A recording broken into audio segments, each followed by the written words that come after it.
I get asked all the time, are open houses worth doing? And the short answer is yes. Here's why.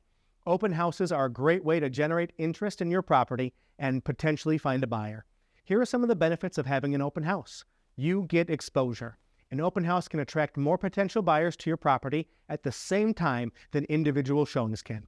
And when you pair them with a weekend showing blitz, you can create an auction-style mentality fueled by FOMO, or the fear of missing out.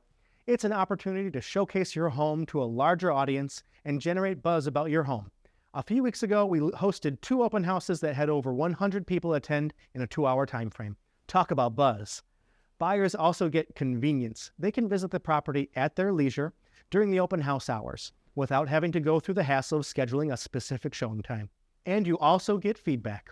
Hosting an open house can provide valuable feedback from potential buyers, which can help you and your realtor identify any issues with the property or pricing and can allow you to quickly adjust to the voice of the market. Now, you might be thinking, but what are the downsides? Are there any cons to having an open house? And it is true, there are some potential downsides, but they're generally outweighed by the benefits. You might get a few nosy neighbors at your open house without serious intentions of buying, and you'll need to ensure that your home is clean and presentable prior to the open house.